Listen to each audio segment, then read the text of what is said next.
Hello বন্ধুরা, আমি পায়েল এবং আমার চ্যানেল বঙ্গভোজনে আপনাদের স্বাগত। আশা করছি আপনারা সবাই ভালো আছেন। আজকের রেসিপি সবার favourite Chinese food chilli chicken. বন্ধুরা, আমরা যখনই কোনো রেস্টুরেন্টে গিয়ে ফ্রাইড রাইস বা চাউমিনের সাথে চিলি চিকেন অর্ডার করি, তখন মনে মনে ভাবি এই রকমভাবে যদি বাড়িতে বানানো যায় কেমন হয়।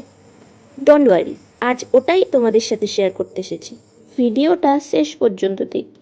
তবে শুরুতে আমার চ্যানেলটাকে সাবস্ক্রাইব করে বেল আইকনটা ক্লিক করে দেবেন। চলো তাহলে স্টার্ট করি। প্রথমে আমি 250 গ্রামের মতো বোনলেস চিকেন ভালো করে ধুয়ে নিয়েছিলাম। আপনারা চাইলে চিকেনগুলোকে একটু বড় বড় করে পিস করে নিতে পারেন। আমি একটু ছোট ছোট পিস করেছিলাম। চিকেনের মধ্যে 1 চামচের মতো লেবুর রস, হাফ চামচ ব্ল্যাক পেপার, সামান্য নুন, অল্প করে হলুদ গুঁড়ো ও 2 চামচের মতো কর্নফ্লাওয়ার, 1 চামচ সয়া সস আর একটা ডিম দিয়ে ভালো করে ম্যারিনেট করে রেখে দিয়েছিলাম।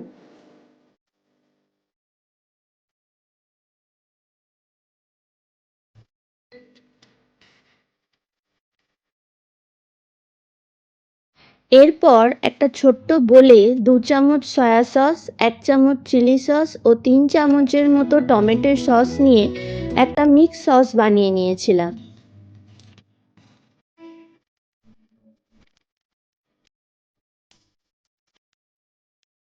এরপর গ্যাসে একটা কড়া বসিয়ে সাদা তেল দিয়ে তেলটা গরম হলে ম্যারিনেট করা চিকেনগুলোকে ভেজে নিয়েছিলাম। চিকেনগুলোকে লাল লাল করে ভাজার দরকার নেই, হালকা করে ভাজলেই হবে, তবে চিকেনটা সফট হবে।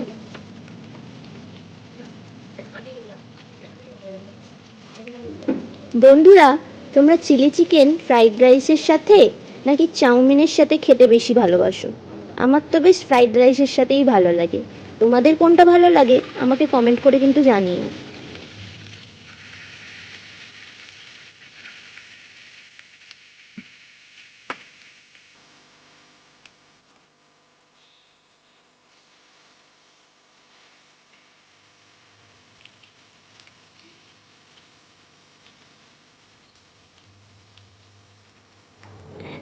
এদিকে আমার সব চিকেনগুলো ভাজা হয়ে গেছে।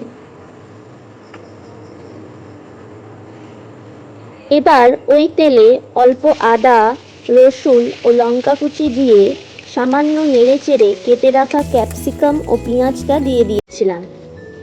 পেঁয়াজ ও ক্যাপসিকামটা যেভাবে আমি কেটেছি ওইভাবেই কিন্তু তোমরা কেটো।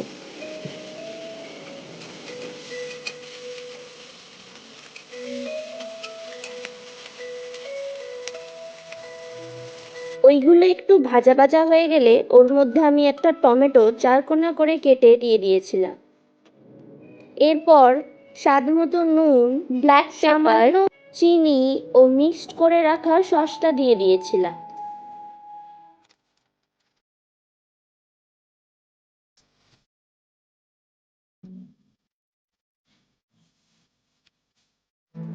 এরপর একটু নেড়েচেড়ে ভেজে রাখা চিকেনটাও দিয়ে দিয়েছিলাম।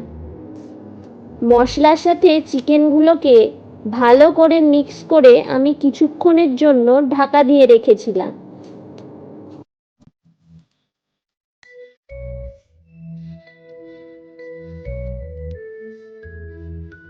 এরপর ঢাকাটা খুলে একটা বাটিতে অল্প জল নিয়ে 4 চামচের মতো কর্নফ্লাওয়ার গুলে ওই জলটা চিকেনের মধ্যে দিয়ে দিয়েছিলাম। বন্ধুরা, এই কর্নফ্লাওয়ারগুলো জলটাই চিলি চিকেনের গ্রেভিটাকে ঠিক করে, এটা কিন্তু মাস্ট দিতেই হবে। যাই হোক, আমি সামান্য জল ইউজ করেছিলাম গ্রেভিটাকে বাড়ানোর জন্য। এরপর কিছুক্ষণ ফুটিয়ে নিয়ে নামিয়ে নিয়েছিলাম। আপনারা চাইলে উপর থেকে একটু স্প্রিং অনিয়ন ছড়িয়ে দিতে পারেন, আমার কাছে তখন অ্যাভেলেবেল ছিল না। ব্যাস, রেডি আমাদের জনপ্রিয় চাইনিজ ফুড চিলি চিকেন, যেটা বানাতে কিন্তু বেশি মশলাও লাগে না আর বেশি সময়ও লাগে না, আর খেতেও কিন্তু খুব সুস্বাদু লাগে। আপনারাও বাড়িতে এইভাবে বানিয়ে দেখবেন, কথা দিচ্ছি দুর্দান্ত লাগবে খেতে। আর এই রকম সুন্দর সুন্দর রেসিপি পেতে আমার চ্যানেলটাকে অবশ্যই সাবস্ক্রাইব করে দেবেন, আর একটা লাইক ও কমেন্ট করে আমাকে সাপোর্ট করতে ভুলবেন না কিন্তু। তাহলে আজকের জন্য টাটা, দেখা হচ্ছে নেক্সট ভিডিওতে।